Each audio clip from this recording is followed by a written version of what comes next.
안녕하세요. 나의 사랑하는 책입니다. 오늘은 토저 목사님의 인간을 추구하시는 하나님을 소개하는 7번째 시간이자 마지막 시간입니다. 9장의 제목은 세상이 성령을 받지 못하는 이유, 10장은 성령 충만한 삶입니다. 토저 목사님은 세상과 다리를 놓으려는 당대 교회를 향해 틀렸다고 말씀합니다. 세상과 버타는 교회는 이미 교회가 아니라는 것입니다. 예수님께서는 제자들에게 너희가 거듭나게 되면 세상이 너희를 미워할 것이라고 말씀하신 것을 그 근거로 말씀합니다. 세상은 이런 믿음을 알 수 없습니다. 믿음은 하나님께서 우리 마음에 먼저 역사하셔야 생기는 것입니다. 즉, 선물로 받는 것입니다. 마찬가지로 세상은 성령을 받을 수도 없고 그 일을 알 수도 없습니다. 그렇다면 그 성령 하나님께서 우리 안에 역사하시는 이유, 오늘날에도 세상의 시선으로는 이해할 수 없는 기적을 베푸시고 영적인 경험을 하게 하시는 이유는 무엇일까요? 그렇게 하시는 최종 목적은 예수님을 높이시기 위해서입니다. 우리를 예수님께로 이끌어 가기 위해서입니다. 예수님을 말하면서도 예수님으로 비롯된 무엇인가를 찾는 마음이 우리에게 여전히 많다는 것을 발견하지 못한다면, 그래서 내가 세상에 푹 젖은 죄인이라는 사실을 깨닫지 못한다면 이 장의 글들 역시 생명이 없는 무미건조한 글이 될 것입니다. 하나님께서 먼저 우리 마음을 부드럽게 해 주시기를 기대하면서 발췌한 문장을 읽겠습니다. 9. 세상이 성령을 받지 못하는 이유. 오늘날 우리의 문제는 서로 상반되는 세상과 교회 사이에 다리를 놓으려 한 것이며 성경의 권위 없이 불법적으로 세상과 교회를 결혼시키려 한 것이다 라는 말은 종교적인 상투어에 불과합니다. 세상과 교회의 진정한 연합은 실제로 불가능합니다. 세상과 짝하는 교회는 참된 교회가 아닌 형편없는 합성물, 세상은 비웃고 하나님은 가증히 여기시는 대상일 뿐입니다. 기독교가 세상과 얼마나 깊이 얽혀 있는지 많은 이들이 짐작도 하지 못할 만큼 철저히 신약 성경의 본보기에서 벗어나 버렸습니다. 곳곳에서 타협이 이루어지고 있습니다. 그리스도인을 자처하는 자들이 사실상 하나님의 일을 소리 없이 경멸하는 자들과 서로 양보해 가며 어떻게든 잘 지내려 하고 있습니다. 사람은 교회의 제도적 처리를 통해 그리스도인이 되는 것이 아니라 새로운 출생을 통해 그리스도인이 됩니다. 그가 그리스도인인 것은 성령이 그 안에 거하시기 때문입니다. 세상의 영은 온갖 진지한 형태의 종교 놀이를 할 수 있습니다. 양심의 가책을 느끼기도 하고 신문 지면에서 악한 생활을 고백하기도 합니다. 종교를 칭송하기도 하고 자기 목적을 위해 교회에 아첨하기도 합니다. 자선운동에 기여하기도 하고 가난한 사람에게 옷을 보내는 캠페인을 벌이기도 합니다. 다만 그리스도와는 거리를 두며 그의 주 되심은 절대 주장하지 않습니다. 세상신문, 항상 세상의 실질적인 대변인 노릇을 하는 신문이 하나님의 자녀를 공정하게 대하는 경우는 거의 찾아보기 힘듭니다. 호의적으로 보도할 일도 거들먹거리며 비꼬듯 보도합니다. 처음부터 끝까지 경멸조입니다. 반복하건대 우리의 문제는 이해에 있는 것이 아니라 믿음과 순종에 있습니다. 이 구절이 무엇을 가르치는가 하는 신학적인 영역에 있는 것이 아니라 이 구절을 기꺼이 받아들이고 그 결과에 따르겠는가 하는 도덕적인 영역에 있습니다.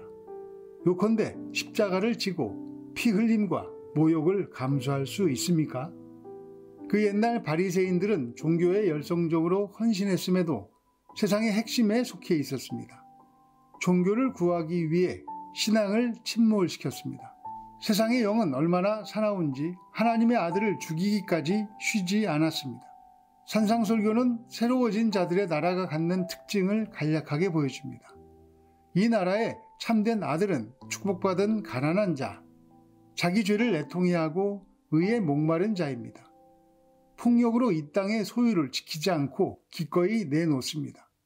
이 견해가 아주 정확한 것이라면 지위와 자리를 얻고자 경쟁하는 그리스도인에 대해 무슨 말을 할 수 있겠습니까? 더 크고 많은 사랑의 예물을 달라고 열렬히 손을 내미는 일을 어떻게 보아야 하겠습니까? 저는 사람들을 회개로 이끌고 신자를 세상에서 날카롭게 분리해내지 않는 그리스도인들의 종교적 소동은 그 종류가 어떤 것이든 두렵게 바라봅니다. 육신을 이용하는 신앙운동은 종교적 사기로서 하나님을 경외하는 그리스도인은 그런 것을 지지하면 안 됩니다. 오직 성령을 높이며 인간의 자아를 버림으로써 번성하는 운동만이 하나님께 속한 것입니다. 10. 성령 충만한 삶. 성령으로 충만해지기 전에 먼저 성령으로 충만해지길 확실하게 원해야 합니다. 이 말을 심각하게 받아들이기 바랍니다. 많은 그리스도인이 성령으로 충만해지길 원하지만 그 열망은 막연하고 낭만적인 것입니다. 당신이 아닌 다른 존재, 더구나 하나님의 성령께 기꺼이 당신의 인격을 맡기겠습니까? 일단 당신의 삶을 맡기면 그리스도인들이 대부분 허용해주고 양해해주는 자아의 죄를 용인하지 않으실 것입니다. 여기에서 자아의 죄란 자기애, 자기 연민, 자기 추구, 자기 확신, 자기의, 자기 강화, 자기 방어를 가리킵니다. 당신은 고난을 통해 그리스도의 남은 고난을 그의 몸된 교회를 위하여 내 육체에 채우는 엄숙한 특권을 누릴 것입니다. 자, 이것이 당신 앞에 제시된 조건입니다. 그래도 성령으로 충만해지기를 원합니까? 더 좋은 것을 추구하다가 완전히 자기 절망의 상태에 빠져 실망한 그리스도인이라 해도 낙담할 필요가 없습니다. 믿음이 수반된 자기 절망은 좋은 벗이 됩니다. 마음의 가장 강력한 원수를 쓰러뜨려주고 보혜사가 일하실 수 있도록 영혼을 준비시켜 주기 때문입니다.